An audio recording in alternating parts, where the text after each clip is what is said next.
Item 3.4, that the Eastern Region Alliance Water Board meeting minutes of the 25th of July 24 be received and noted. Thank you. Councillor Vanstone has moved, seconded Councillor Corr. All those in favour? That is carried.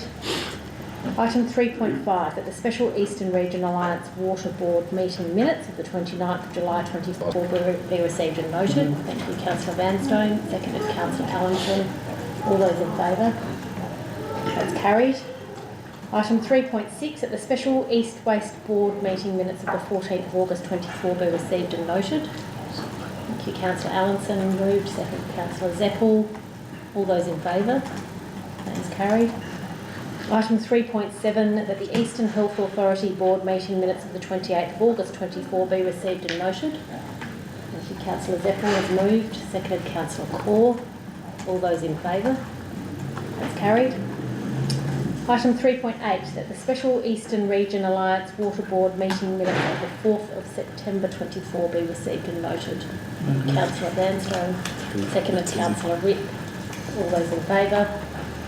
Is carried. Okay, so item 4, declarations of interest. Does anyone have a declaration of interest this evening? No declarations of interest.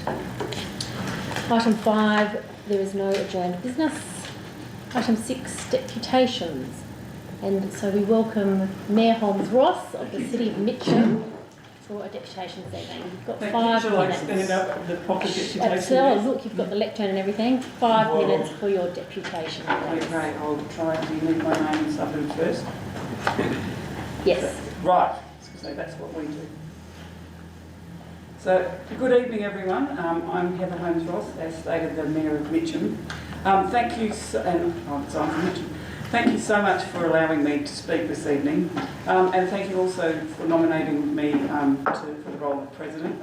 It was really an honour to be nominated by your council, and I'm very, very grateful.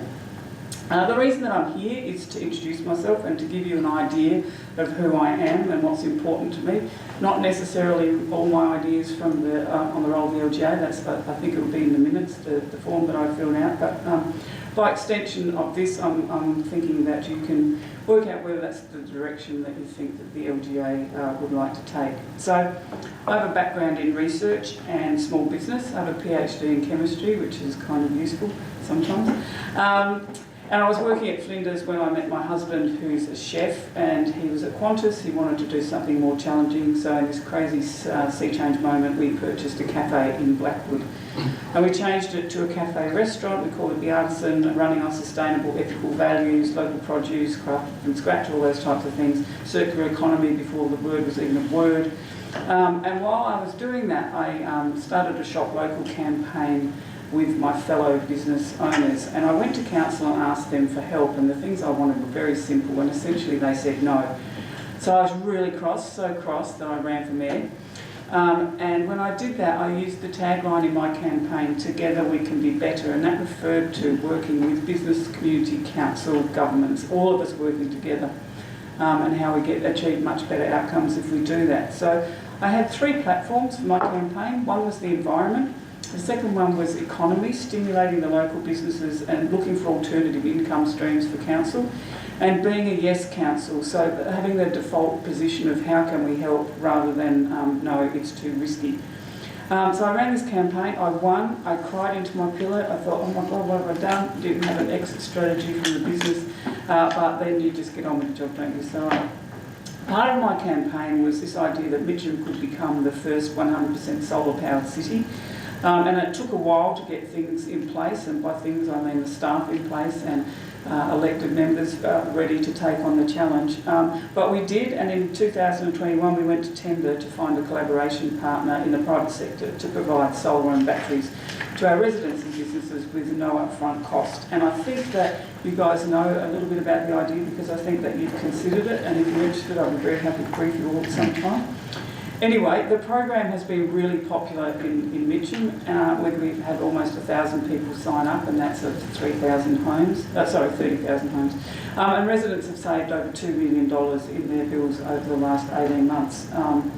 And they're making more money from their virtual power plant. So we're kind of chuffed that Charles Sturt, Marion, Unley and Campbelltown have replicated the scheme, and that's really gratifying and kind of super cool to be leaders in that space. And so the next part of our story is our most recent electricity tender. So we went to tender for our city works, so street lights and running of our buildings with Murray Bridge.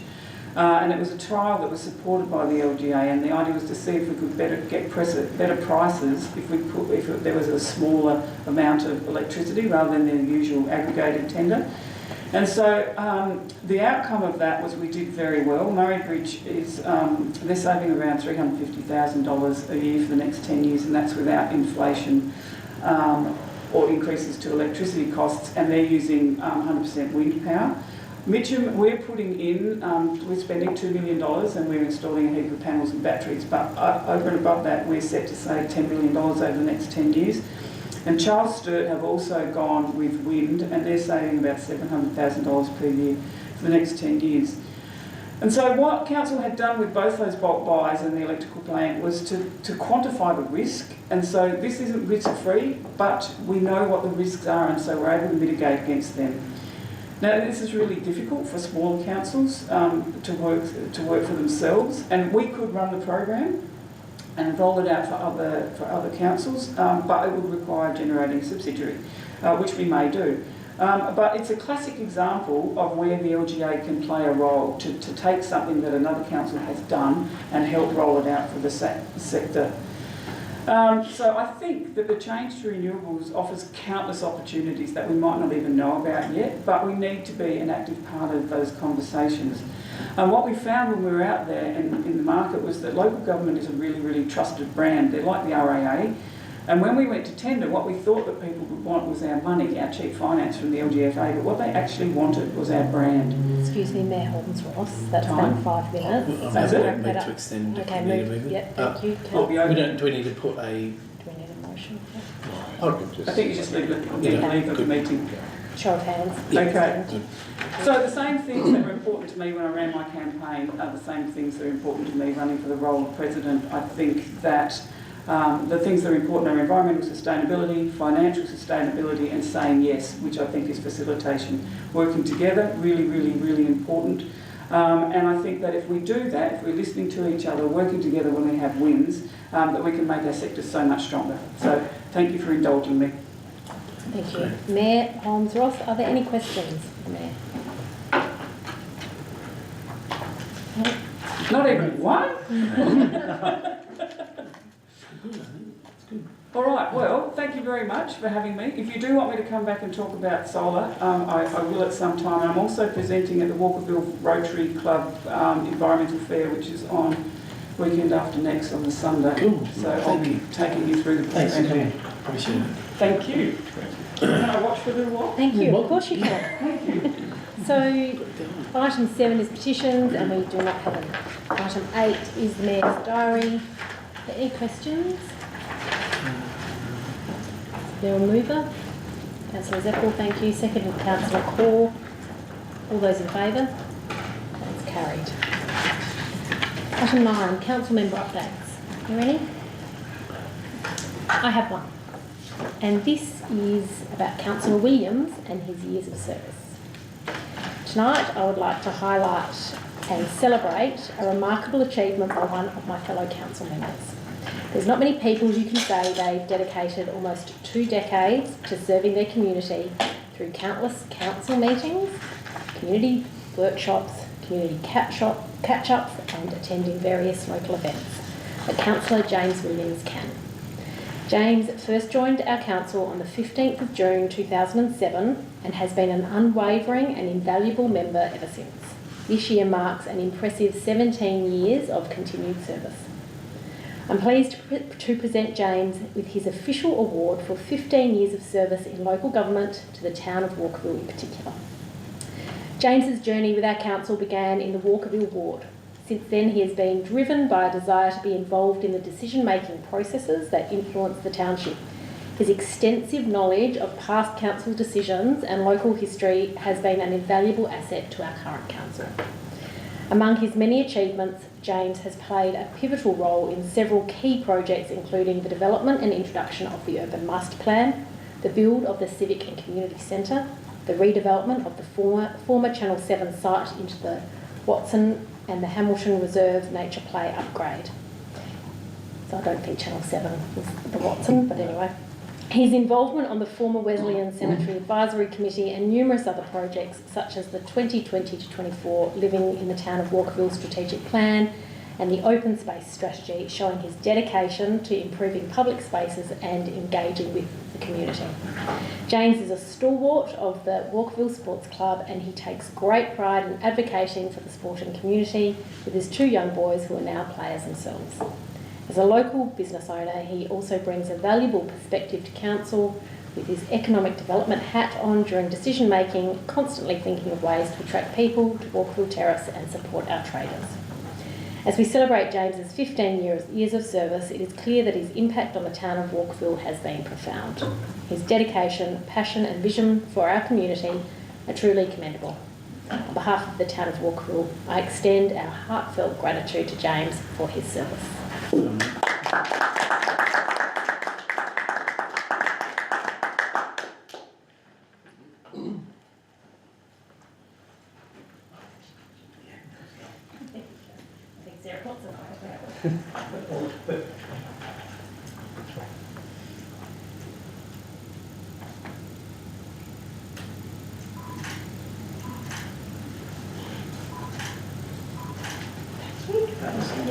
Well done.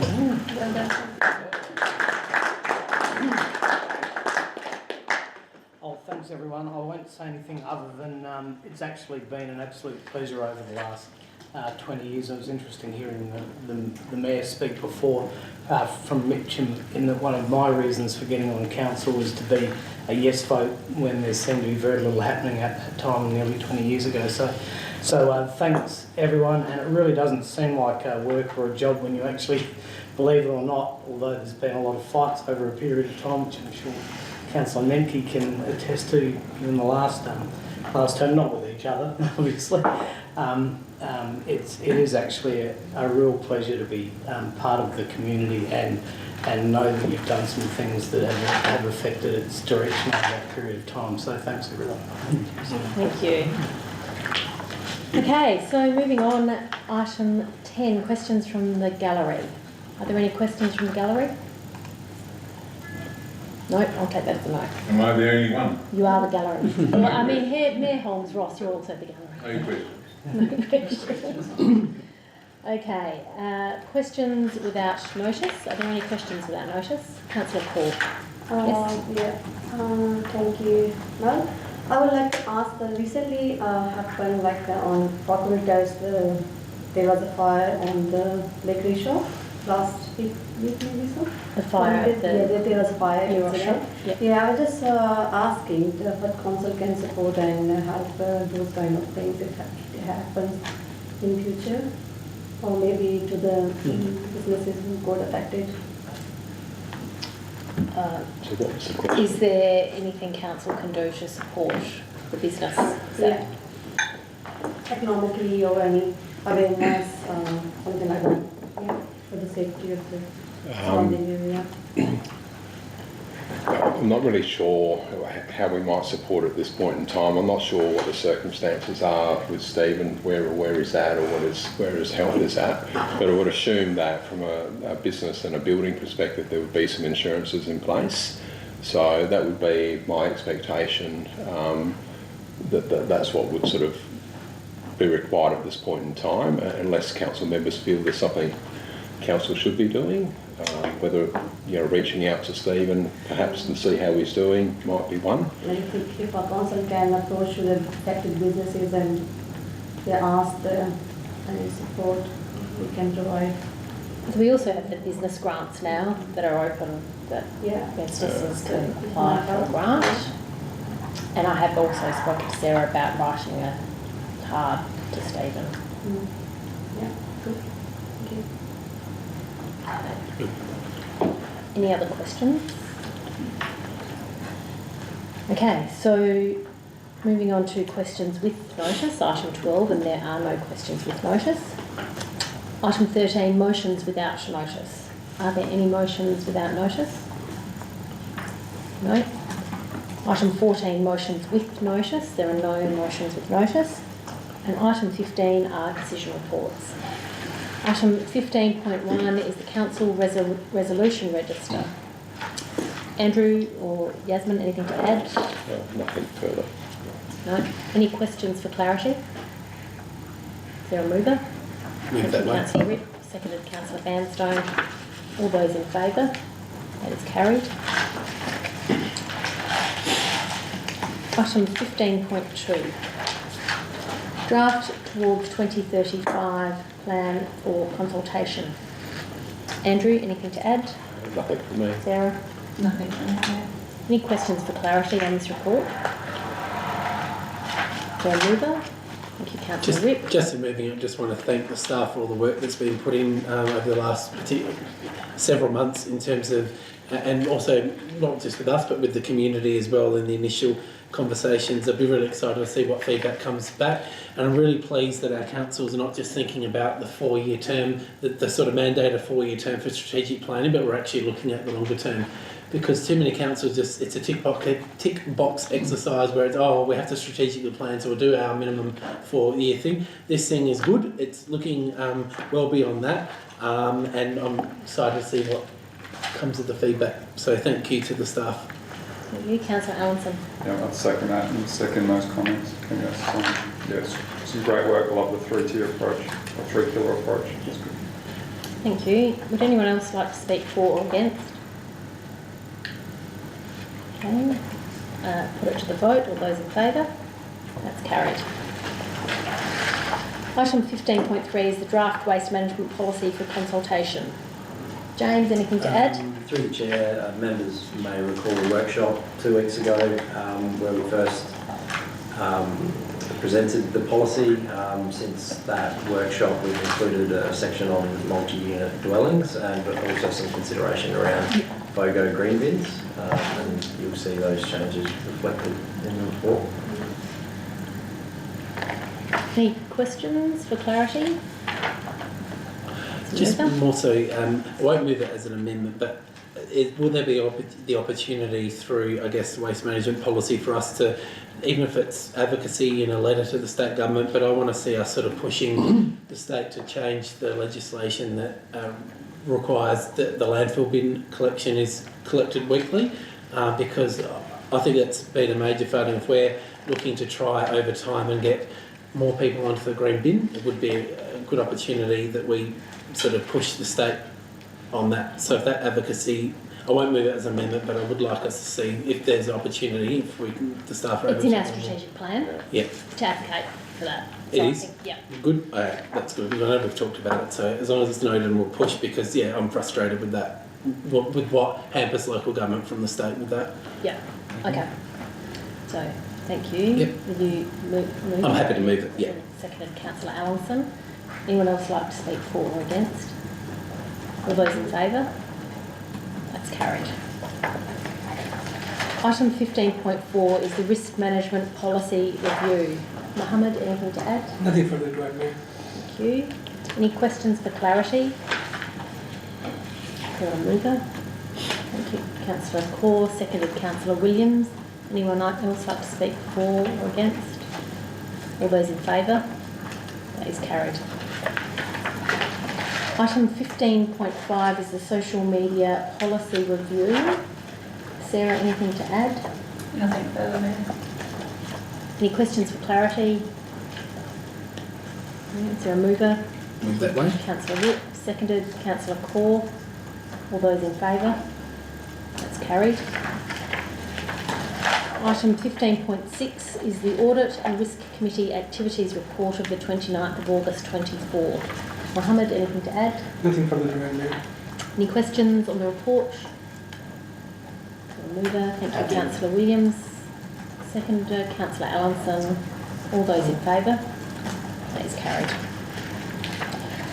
Item 15.7 is the Audit and Risk Committee Performance Report for FY 23-24. Mohammed, anything to add? Nothing further to add, Mayor. Thank you. Any questions for clarity? The mover. Thank you, Councillor Williams. Seconded, Councillor Zeppel. All those in favour? That is carried. Item 15.8 is the Error Water Charter Review. Andrew, anything to add? Nothing further. Any questions for clarity on this report? Is there a mover? Thank you, Councillor Vanstone. Anything to say about it, Councillor Vanstone? No. Councillor Rick, seconded. Okay. Anyone else like to speak for or against? All those in favour? That is carried. Item 15.9 is the Walkerville RSL discretionary rates rebate application. Mohammed, anything to add? Nothing further to add, Mayor. Thank you. Any questions for clarity on this report? Thank you. Councillor Core has moved, seconded. That's fine. Councillor Ripp, thank you. All those in favour? Okay, is carried. Item 15.10, the Walkerville Oval Exelou location decision report. Andrew? anything Finally to nailed add? the Ross here? position of the Ross toilet. Not here? Nothing. No. Okay. Any questions? Yes, Councillor Mears. No, You're moving not them. questions. I was just happy to move the recommendation, but also to say that thanks to administration for taking us around and listening to the location. You'll know I've spoken about this on a number of occasions. As I've looked at that more and more, I think it's most definitely the best spot. It takes up essentially the space of a car only, and to a degree it will become invisible, whereas when the building was facing the oval or in some of the other locations that were a bit tight, I think it was going to make it really difficult. And as we know that from the walk around, it sort of became a bit obvious that was the best location. So thanks for doing that, taking us around, and yeah, I'm very happy with it. Okay, thank you. Is there a seconder? Seconder and also. Sorry, okay. Question, that's right. No. Councillor Menke? Yeah, sorry. I'm not against the recommendation at all. Whilst we were on site, there were some questions around the stormwater. There was a big pit right next to the location. It would have been nice, maybe in future, I'm sure you've investigated what that pit is and you know whether it's stormwater or whatever. It'd be nice to have that indicator on the plan, maybe GIS markup, something like that. But could you just maybe provide some comments to it? Through the chair, on site last Monday with members, we did investigate some underground infrastructure that was confirmed to be stormwater. I guess we were confident that the proposed location won't have an impact.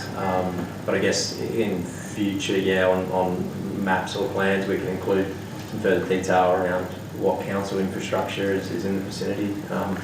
But it should be negligible with this proposed location. Okay. Looking at it anyway, whilst on site, I think the CEO did comment there was, in the same location, we could always push the XLU back. But yeah, that's by contingency if there is a reasonable size pipe or whatever there that could be relocated, or any electricity. So it would have been nice if just in the future we could have a mark-up plan so we know what we're actually putting our hand up for, and not going to be any future costs involved if, when we suddenly find we have to relocate services. That's it. Thanks. Okay, that's noted. If we're going to have continued discussion, we'll just suspend meeting procedures. So do we want to suspend meeting procedures? No? Okay. So is there a seconder? I'll second that. Councillor Ritt, thank you. And just want to thank, in seconding, to thank the staff as well for the opportunity to do the walkthrough and to visually see your thoughts and each of the options. So thank you for that. Thank you. Would anyone else like to speak for or against? All those in favour? That is carried. Okay, moving on to item 16, which is information reports.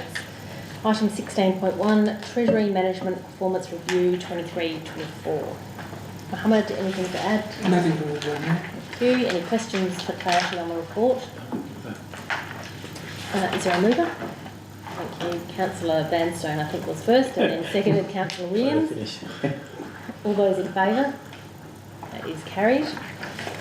Item 16.2 is the monthly financial report, August 24. Mohammed, anything to add? Nothing further to add, Mayor. Thank you. Any questions for clarity on the report? Okay, so mover. Thank you, Councillor Core. Seconded. Councillor Zeppel. All those in favour?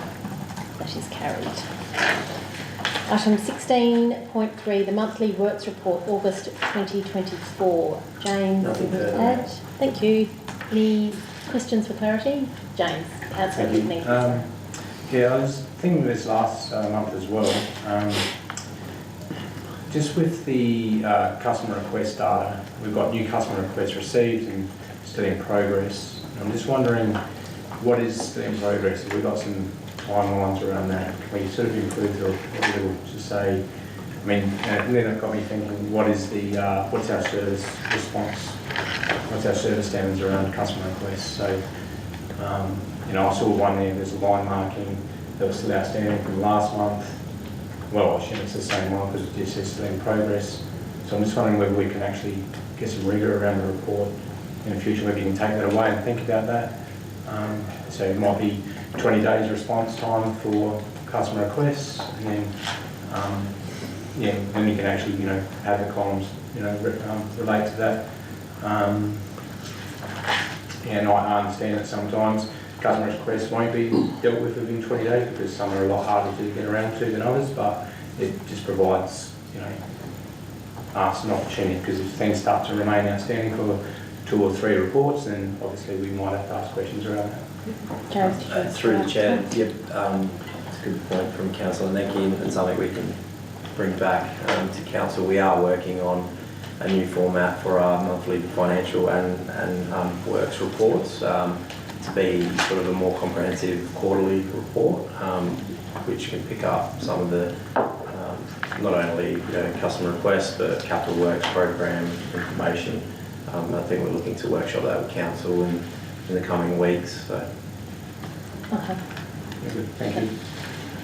Any other questions on the report? Councillor Allenson. Yeah, James, are there any Sorry, KPIs? questions to the chair. Yeah, through the chair. Are there any KPIs relative to that data? If not, can some be established? James? Through the chair, no KPIs as yet. Our customer management system does have built-in, I guess, ETAs on completion dates, and that varies depending on the category of request and how that's assessed from a risk perspective.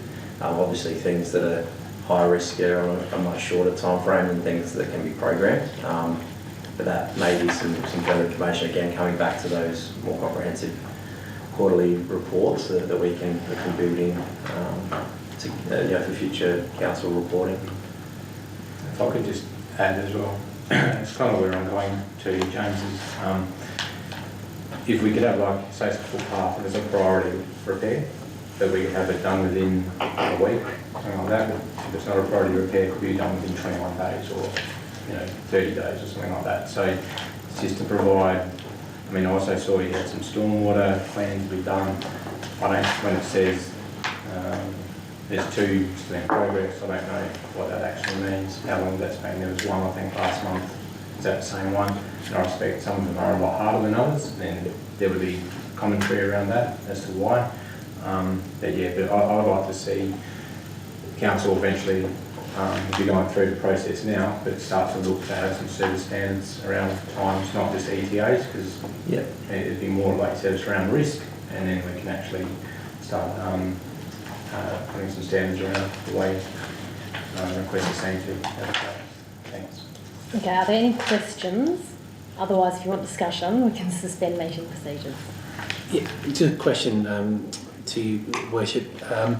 Just wanting to find out, I've had a phone call from a resident today wanting to know, obviously we have approved a budget, and through the monthly works they want to see sort of a timeline from council about when the proposed footpath upgrades, for example on page 157, when footpath upgrades are going to be delivered, so they're not just waiting to the end of the financial year wondering when they're going to be due. Is there any communication that we do to residents to sort of break down that timeline for the year of when they're expected? So we've got an approved budget, so they're not just waiting around to see if they're going to be at the end of the financial year where they're going to fit in this. Yeah. Sarah, is there a plan for communication? Or James? Through the chair. Yeah, I guess through the chair, the senior leadership team are working on that quarterly reporting. And I know Finance Department have sort of got, red light, yellow light, green light on where projects are at, which will sort of say, whether they're on track, on budget, so that we can report against each line in the annual business plan. Through the chair, if I can just elaborate a little bit, we are working through a new format for quarterly reporting, and that will include all the operating and capital projects that we have adopted in the annual business plan.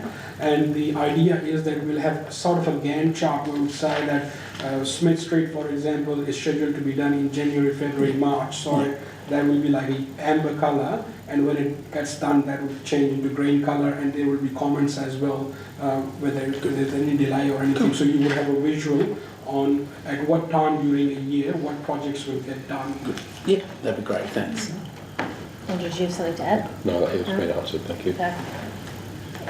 Councillor Williams. Thank you, Mayor James. Just one very minor thing on page 155, figure 2, that says pruning of bottle brush trees along Clisby Street. It's actually Ascot Avenue, the picture. Yes, that's true. So Thank you for bringing that to our attention. I'm sure you'll have it. Any other questions? Okay, is there a mover? Good move. Thank you, Councillor Rick. Seconded, Councillor Core. Anyone else like to speak for or against? All those in favour? That is carried. Item 16.4, decisions of the Council Assessment Panel for 9th September 24, of which there are none, but we're happy to see that there is now something, further part to the resolution that says we don't need to consider these reports again, unless there is a sitting of the cat. That would be good. Is there a mover? Thank you, Councillor Williams. Seconded, Councillor Vanstone. All those in favour? Carried. Okay, item 17 are confidential items. So thank you, Mayor Holmes-Ross. Thank you very much. And we'll just start with the resolution first. So this is item 17.1 regarding the election of the LGA President. So we are going to have a discussion in confidence, and then, but I think we're going to have the resolution in not in confidence, or we're going to do the... So, yes, sorry, through the chair, the minutes and the report will remain public knowledge. It's just the discussion that we'll be having in confidence. Yeah. Okay, so is there a mover for that, please? Councillor Rick, thank you. Seconder, Councillor Core, all those in favour? That is carried. So the time being 7:34, the meeting will move into confidence.